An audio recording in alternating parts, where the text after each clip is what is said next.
الإسلام ديني ومحمدا رسول الله.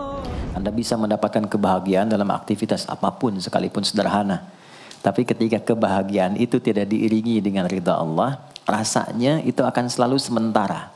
Kita butuh momen-momen baru untuk mendatangkan kebahagiaan itu.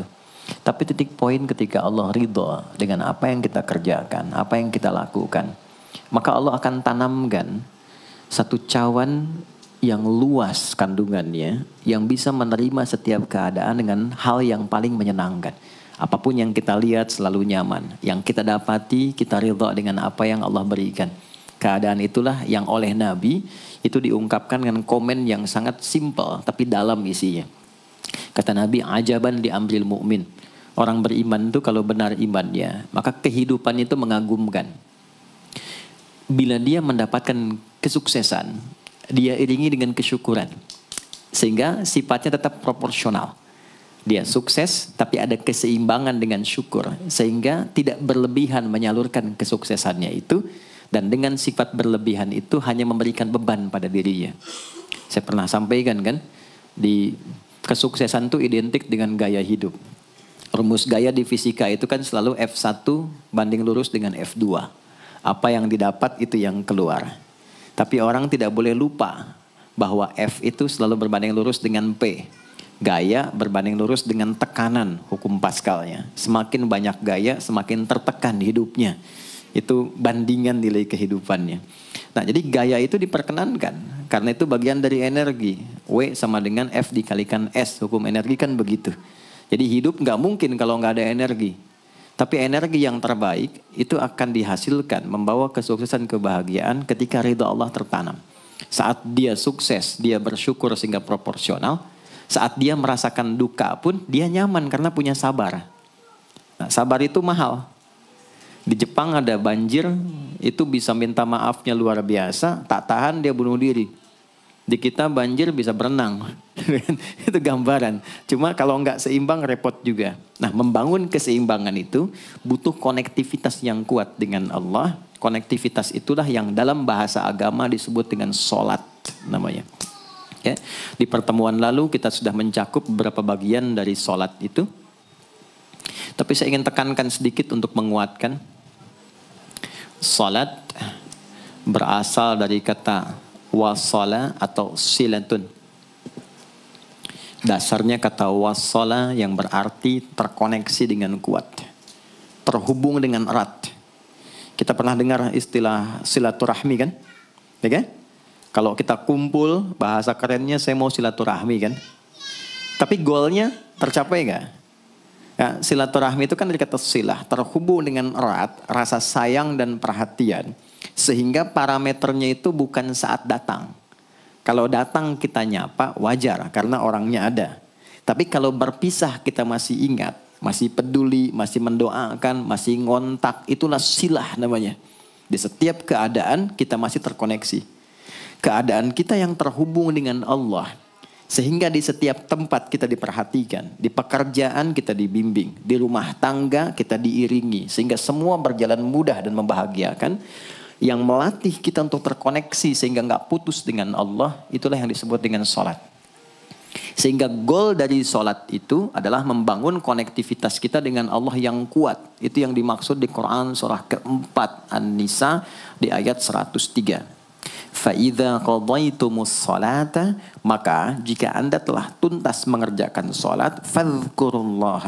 Ukuran keberhasilan sholat Anda itu ketika Anda merasakan konektivitas dengan Allah mulai nyambung. Qiyaman, jalannya ingat Allah.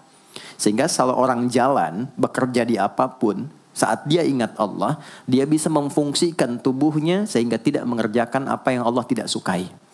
Gak akan mungkin Anda melihat sesuatu yang tidak Allah senangi. Dalam keadaan yang sama Anda ingat Allah. Gak akan mungkin melangkah pada tempat yang salah saat ingat Allah. Dan itu tidak mudah. Karena banyak orang keluar masjid pun setelah selesai sholat masih tertukar sendal. Padahal kalau dia ingat Allah gak mungkin itu terjadi. Itu pelajaran dasarnya. Wa qu'udan wa ala junubikum. Baik itu duduk bahkan sampai berbaring. Ada koneksi. Nah jadi singkatnya, sholat itu semua gerakannya semua bacaannya, dari mulai kita bertakbir sampai kita salam, bacaan yang mengiringi, itu bukan sekedar gerakan hampa makna, formalitas kita bergerak dan berakhir, bukan sekedar membaca bacaan yang tidak ada isinya, tapi semua bimbingan bagaimana kita diajarkan langsung oleh Rasulullah bisa mengoneksikan lewat gerakan dan bacaan itu tersambung kepada Allah, sehingga feedbacknya semua apa yang kita bacakan dijawab oleh Allah. Semua gerakan yang kita lakukan ini hakikatnya bimbingan tentang inti kehidupan kita. Jadi di sholat itu ada bacaan, ada gerakan, ada hikmah, ada maknanya semua. Jadi bukan kita takbir begini hampa saja. Tidak. Kenapa mesti begini? Kenapa tangan yang kanan menutup yang kiri? Kenapa bacaannya setelah itu ada iftitah, ada al-fatihah? Itu ada maknanya. Dan dahsyatnya semua profesi-profesi sahabat dan generasi setelahnya yang belajar dengan benar tentang sholat ini, itu semua merubah hidupnya jadi lebih sukses dari apapun yang mereka pilih dalam menjalani hidup. Dan yang paling hebat, itu yang menjadikan Nabi mendapat perintah pertama bukan zakat, bukan haji, bukan umrah, bukan puasa, tapi sholat. Dan perintahnya khusus, spesial, disampaikan dalam peristiwa Isra Mi'raj untuk memberikan pesan begitu tingginya nilai sholat ini untuk kehidupan manusia. Mohon izin maaf bagi teman-teman yang baru bergabung, supaya tidak banyak mengulang, teman-teman bisa cek kembali di pelajaran sebelumnya. Kita kemarin telah selesai di pembahasan iftitah dengan tangan kanan meletakkan di punggung yang kiri, lalu kemudian diletakkan di atas dada seperti ini. Kesimpulannya adalah, saya cepat saja, dari mulai kita bertakbir, kalau ingin terkoneksi dengan Allah, maka fokuskan diri kita untuk tersambung. Buang urusan dunia semua ke belakang. Jangan bawa dalam sholat. Kalau ingin kita tersambung dengan Allah, tepikan yang lain, hadapkan diri kita, pasrahkan. Hanya Allah yang tinggi, yang agung, yang istimewa. Kalimat agung, tinggi, istimewa, itu disebut dengan akbar. Maka kita ucapkan Allahu Akbar. Kita buang semua urusan dunia ke belakang, pasrahkan diri kita, hadirkan sekarang hanya Allah yang agung saja. Itu poinnya. Kenapa problemnya tidak sedikit orang sholat itu sulit menemukan kekhusyuan? Karena dia bertakbir masih membawa dunia. Dia tidak sholat dengan memahami gerakan takbirnya. Dia jadikan sebagai formalitas. Apakah benar? Secara fikih benar. Gugur kewajiban, dapat pahala sesuai keikhlasan, tapi value dari sholat yang mahal itu nggak dapat. Itu poinnya. Buang semua urusan dunia, kemudian tambatkan diri kita hanya kepada Allah. Dan uniknya kata Nabi, di fase itulah setan mulai bertugas yang mengganggu kita, supaya kita tidak fokus untuk memahami dan melakukan apa yang kita baca dan kita gerakan. Ada setan khusus menggoda orang sholat, namanya khanzab. Nanti ada 9 jenis setan yang detil tugasnya itu berada di sekitaran kita. Mungkin satu kali Mas Baim kita belajar tentang fikih setan. Belum pernah ada kan ya? Anda kalau ke sini cuma tahu jalan yang lurus, nggak tahu macetnya, nggak tahu lubangnya, sulit menghindarinya. Kebanyakan orang belajar tentang malaikat tapi nggak belajar setannya, sehingga nggak tahu setan apa yang sedang memprovokasi dirinya. Di Quran, malaikat disebutkan 88 kali, setan disebutkan 88 kali. Kalau kita cuma dengar motivasinya, nggak tahu provokasinya, kita nggak tahu bagaimana cara menghindari yang ini. Itu poinnya. Khanzab itu dia menggoda orang sholat, dimulai dari takbir.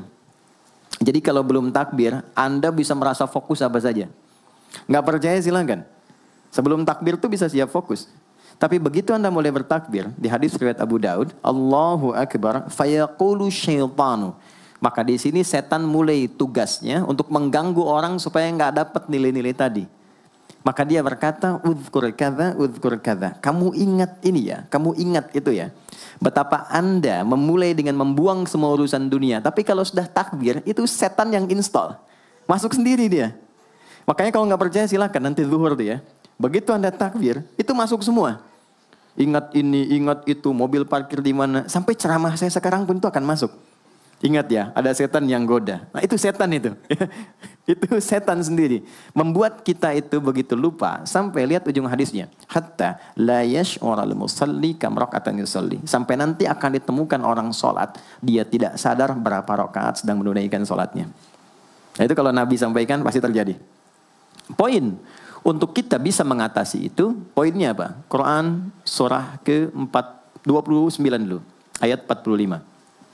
Quran surah 29, Al-Ankabut, ayat 45. Di Islam tuh uniknya begini, istimewanya. Nggak ada satupun ibadah yang hasil kreasi manusia. Semua terukur. Ini dalilnya, alasannya, landasan kita ibadah itu dari Tuhannya ini. Penjelasan contohnya ini dari Nabi. Pakemnya begini, kodifikasi ilmunya seperti ini. Sehingga terjaga sampai kapanpun. Dan tidak ada satupun yang kita kerjakan dalam ibadah, kecuali semua punya landasan yang kuat. Dan hebatnya diterangkan. Ini caranya, ini bacaannya, ini maksudnya seperti ini hikmahnya. Kenapa Anda begini? Kenapa begitu? Hasilnya apa? Ketika seseorang sedang memulai sholatnya, dari awal dia pengen fokus, tapi ketika dia mulai bertakbir, muncul godaan, maka sebelum sholat ditunaikan, Allah sudah ingatkan, Utlu ma uhya ilaika minal kitab. Utlu itu dari kata tilawah. Artinya baca, pahami, amalkan apa yang telah dipahami itu. Jadi sejatinya sebelum sholat, kata Allah kalau ingin menikmati sholatnya, ingin tahu value dari sholat dan dihasilkan seperti orang dulu meraihnya, maka jangan kita terfokus untuk formalitas saja. Yang penting benar bacaan, takbir sampai salam terjaga. Betul, sekali lagi, itu menggugurkan kewajiban, formulasinya selesai, secara fikih tuntas, tapi hikmah sholat yang tadi itu kita nggak dapat. Maka yang terjadi apa? Baca dulu, tilawah, utlu, baca, pelajari dulu sebelum sholat. Kemudian pahami, kenapa takbirnya begini? Kita kemarin sudah belajar. Kenapa tangan kanan menutup yang kiri? Apa maksudnya sampai kita diperintahkan sholat? Bagaimana kemudian saat kita baca Al-Fatihah? Kenapa yang dibaca itu? Apa yang jadi bimbingan dari Al-Fatihah untuk kehidupan kita? Kalau sholatnya seperti itu akan merubah hidup kita. Itu langsung Allah sampaikan demikian. Lalu kerjakan, wa aqimis shalah, tunaikan sholat seperti aku tadi isyaratkan, kata Allah. Inna sholata tanha 'anil fahsya wal munkar. Maka jika engkau menunaikannya seperti itu, sholat akan merubah hidupmu. Itu kata Allah tuh. Minimal mendorong kita berbuat jadi lebih baik. Jadi bukan sekedar menjadikan kita pribadi baik, tapi semua yang kita kerjakan menjadi lebih baik. Itu sholat. Itu yang bisa merubah seorang Jundub bin Junadah yang dikenal dengan Abu Dzar al-Ghifari. Ini teman-teman, kenapa Ghifar itu viral? Ghifar itu adalah desa pembegal. Jadi semua sekampung begal semua. Sekampung. Pimpinannya namanya Jundub bin Junadah. Jundub bin Junadah. Singkatnya masuk Islam. Saat masuk Islam, secara singkat saja, Nabi arahkan, diajarin sholat. Betapa sholat merubah hidup beliau, jadi lebih baik. Kembali ke kampungnya, mengajarkan, singkatnya apa? Madinah heboh dengan kedatangan tapak kaki, yang ternyata itu orang-orang Ghifar. Sekampung kurang lebih masuk Islam, dan berubah jadi orang baik semua. Merubah hidup mereka. Jundub orang sukses, setelah itu jadi ustadz. Ini mungkin yang menginspirasi judul preman jadi ustadz. Ini tadinya pembegal. Pembegal semua. Sekampung sukses, jadi orang baik, aktivitasnya berubah, lebih berkualitas. Untuk memberikan inspirasi ke generasi masa depan. Bahwa kami dulu pernah begini, dengan sholat kami berubah, kesuksesan kami raih, maka diviralkanlah nama daerahnya. Tambahkan al di depannya, ujungnya tutup dengan i. Maka dilekatkan nama bekennya, kunyah, namanya Abu Dzar. Abu Dzar al-Ghifari. Al-Ghifari itu untuk memberikan kesan begini. Saya ini dari Ghifar. Itu kampung jelek, desa tempat pembegal, tapi Islam merubah. Saya menjadi lebih baik. Sholat mengarahkan saya punya kualitas hidup yang lebih baik. Itu poinnya. Sejak peristiwa itu, orang-orang Islam dari manapun yang bukan Arab, itu selalu melekatkan nama daerahnya untuk mengenalkan. Islam pun sudah sampai ke tempat saya. Buktinya saya menjadi baik. Ada namanya Muhammad, punya bapak namanya Ismail, punya kakek namanya Ibrahim, kakek buyutnya Al-Mughirah, yang buyutnya Al-Bardizbah, tinggal di kecamatan Ju'fah, kabupatennya Bukhara, provinsinya Khorasan, negaranya Uzbekistan sekarang. Maka karena dari Bukhara, dia kenalkan diri, datang ke daerah Arab, saya dari Bukhara. Rumus yang sama, tambahkan al di depannya, ujungnya i. Maka dia katakan, ana al-Bukhari. Itulah Imam al-Bukhari. Bukan orang Arab. Kita punya guru besar Syekh Nawawi dari Banten. Ana Nawawi Al-Bantani. Ana Ahmad Yasin Al-Padangi. Tapi kesan kota itu untuk menunjukkan Islam telah sampai ke tempat saya dan merubah saya menjadi lebih baik. Kang Baim datang ke Mekah umrah, katakan saya Baim Bong al tanah kusiri. Maka kesan yang dibangun itu telah sampai ke tempat saya, merubah saya lebih baik. Saya Arman al Pondok Indahi misalnya kan, tidak masalah. Itu sah. Dan orang mengenal, oh rupanya Islam telah ke setiap wilayah. Tapi value-nya sampai enggak. Jangan cuma kita katakan saya dari fulan, saya dari tempat A. Poinnya adalah, apa yang merubah engkau dari Islam menjadikan engkau lebih baik. Jadi kalau ada orang Islam mengaku Muslim, lisannya tidak lebih baik. Maaf sekali, telinganya mendengar tidak yang baik, perilakunya kurang baik, maka dipertanyakan klaim keislamannya. Sudah sejauh mana saya mendapatkan keberkahan dari Islam itu. Itu yang menjadikan kenapa sholat paling pokok dipaksa kita wajib. Bukan karena sujud rukuknya. Anda tidak sujud pun tidak akan menurunkan status Allah sebagai Tuhan. Tetap Tuhan. Tapi ternyata ada value besar yang dengan kasih Allah diminta kita sholat supaya kita minimal jadi orang baik. Dan sukses dalam hidup. Allahu Rabbi wal Islamu dini wa Muhammadan Rasul.